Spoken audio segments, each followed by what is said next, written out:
He arrived in public life carrying a last name that already sounded like a skyscraper, Kwok. But Geoffrey Kwok's story isn't just about inheritance or pedigree. It's a portrait of a generation learning to steer a ship built by forebears, of a scion who has had to balance duty with discretion, family drama with boardroom strategy, and tradition with a rapidly changing Hong Kong and global property market. Geoffrey was born into one of Hong Kong's most storied real estate dynasties, the Kwok clan of Sun Hung Kai Properties. He is the eldest son of Walter Kwok, part of the line that helped shape Hong Kong's Skyline, and a grandson of Kwok Tak-seng, the company's founder, a lineage that opened doors and put a heavy spotlight on a young man still making his early career choices. That family story reads like a novel: dramatic boardroom contests, kidnappings, legal battles, and an inheritance that restructured power among a sprawling clan.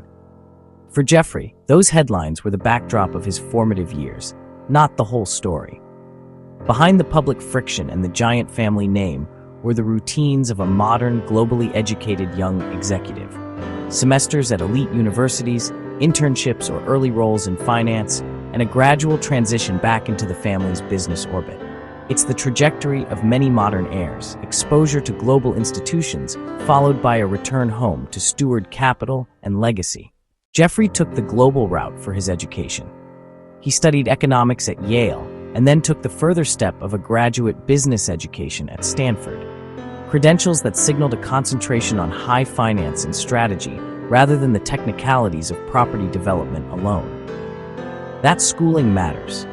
It's where he gained frameworks for evaluating investments, running institutional operations, and thinking about risk at scale.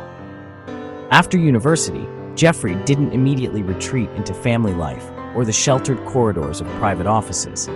Like many heirs seeking credibility beyond their surname, he tested himself in the market. Early career stops included roles in investment banking, where he learned the language of deals and the mechanics of complex transactions. Those experiences, negotiating, underwriting, structuring capital, would prove indispensable when he returned to take on responsibilities within the family's enterprises. The pivot back toward family business began in earnest as Empire Group, the firm established by his father after a very public rift with his brothers, developed into a vehicle for the Kwok family's alternative property ambitions. Geoffrey, alongside his brother Jonathan and other siblings, assumed more active roles within Empire Group's ranks, leadership that was less ceremonial and more operational as they took on development projects, investment decisions, and ongoing management of the assets Walter had built into the company. Empire Group was a chance to carve out an identity adjacent to, but distinct from, Sun Hung Kai's colossal presence. Then, in 2018, with Walter's passing, Geoffrey and his siblings inherited significant stakes and a recalibration of influence. The transfer of capital and positions thrust them into new responsibilities: a place at board tables, a role in stewarding hotels and property portfolios, and perhaps most importantly, a seat within the tangled web of family ownership and governance that had defined Hong Kong's corporate aristocracy for decades. What might have been an abstract succession plan became a real, messy reorganization. Geoffrey's public corporate profile expanded accordingly. He became a director at Empire Group and took on a non-executive directorship at Sun Hung Kai Properties, a sign that the larger family network and its public-facing institutions were being bridged back together, at least in part. That non-executive role is significant. It's an entry into governance at one of Asia's most influential property companies, a place where strategy, stewardship, and shareholder interests intersect under intense scrutiny. What does Geoffrey actually do day to day? The public record paints only part of the picture: board meetings, strategy sessions, and the stewardship of assets. But the modern heir's job is broader than inspections and balance sheets. It's learning to speak to institutional investors, regulators, city planners, and press cycles. It's overseeing hotel portfolios and mixed-use developments. And it's navigating the geopolitical currents that can turn real estate into a high-stakes game overnight. Geoffrey's education and early finance experience gave him tools for negotiation and capital allocation. His role in the family companies demanded diplomacy, the ability to translate a century-old legacy into plans that make sense for a 21st century market. If there's a thematic arc to Geoffrey's emerging career, it is balance between growth and prudence, innovation and preservation, family interest and public accountability. Hong Kong's property market is famously cyclical and subject to forces few founders could divine: global capital flows, interest rate shocks, pandemic disruptions, and heightened political uncertainties. For anyone managing billions of square feet of holdings or prominent development projects, the task is not just to build and sell, but to protect value, preserve reputation, and find selective pockets of opportunity. Despite the public fascination with billionaire lifestyles, Geoffrey's narrative has often been quieter than the tabloid frenzy that sometimes surrounds the Kwoks. He, like many heirs in Asia, has had to contend with a complicated family legacy. That legacy includes both towering successes and headline-making conflicts, power struggles over the leadership of Sun Hung Kai, lengthy legal disputes, and episodes that have tested both familial bonds and corporate governance regimes. For Geoffrey, stepping into the public roles he has taken meant accepting scrutiny, but also an opportunity to be part of the generation that will shape the next chapter of the family's economic footprint. There's also a human dimension worth noting.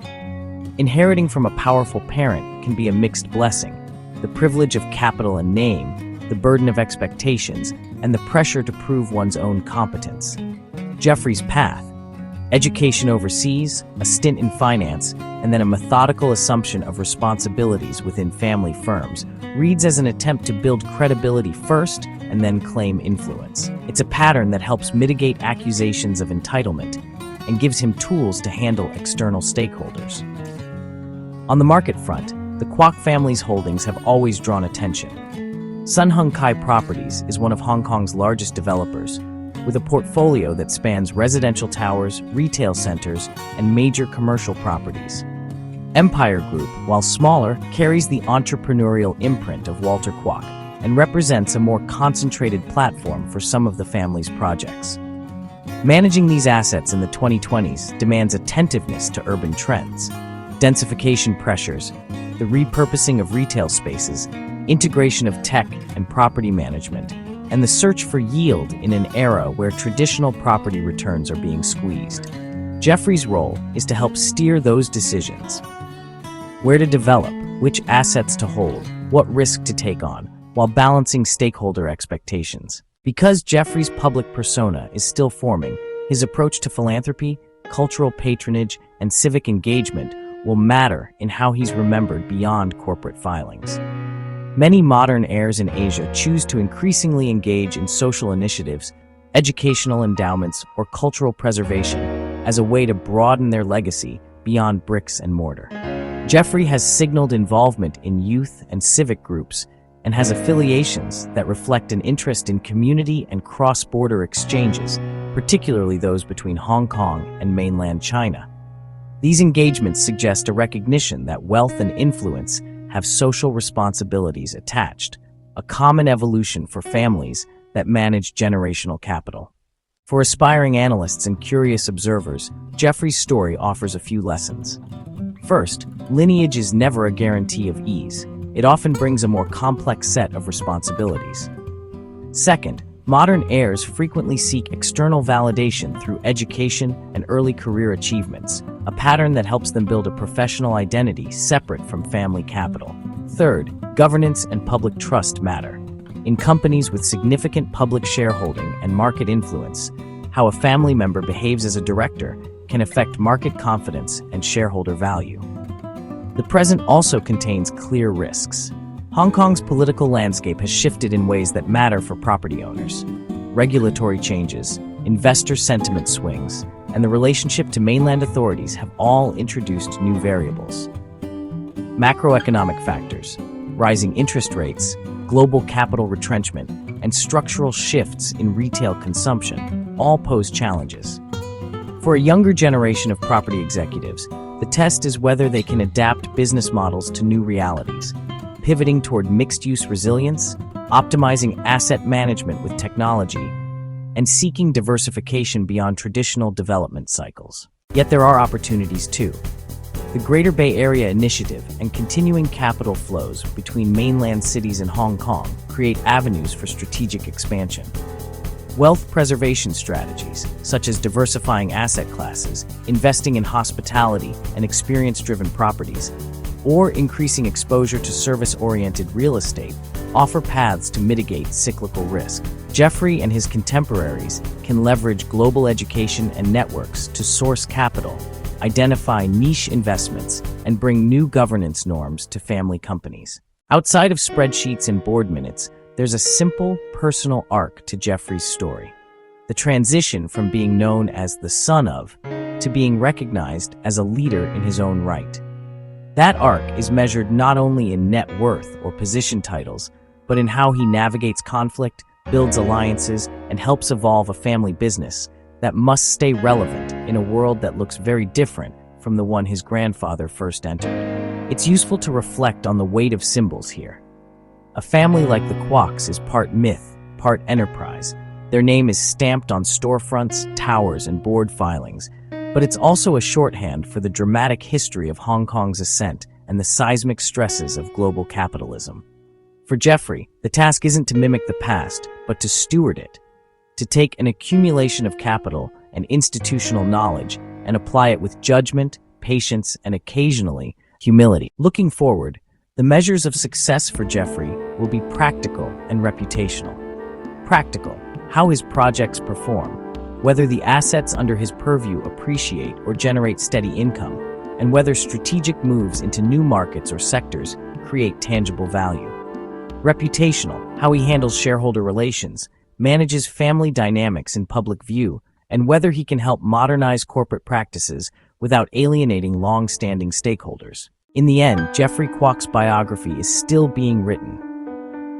He stands at the intersection of legacy and modernity, an heir with Harvard and Stanford credentials who returned to manage hotels, estates, and a bracket of family interests.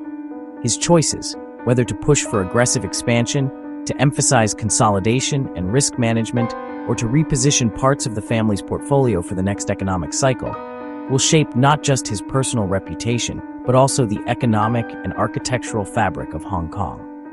If there is a single through line to his story so far, it is responsibility. Responsibility to family memory and capital, responsibility to public shareholders, responsibility to employees and tenants, and responsibility to a city that has been both cradle and canvas for the Kwok's ventures. For viewers who watch skyscrapers rise and shopping centers transform the urban rhythm, Geoffrey represents the new custodians of an old dynasty, tasked with honoring the past while building something that endures in a century that will test even the most storied names. Whatever the ballad of time decides, whether Geoffrey will be remembered as a pivotal steward of a family empire or simply another inheritor, his moment is emblematic of a broader generational drama, how the second and third generations of family dynasties adapt, and whether they have the institutional sense and moral courage to translate a legacy into sustainable, equitable value for shareholders and communities alike. For now, he's a young director at a major property firm, a pragmatic bridge between the storied past of Sun Hung Kai and the uncertain but opportunity-laden future of Asian real estate. The cameras may not always be on him, but the towers he helps manage will continue to cast long shadows, and the way he fills them will tell much about leadership, legacy, and the quiet work of preserving more than just property, a family's place in a city's living history.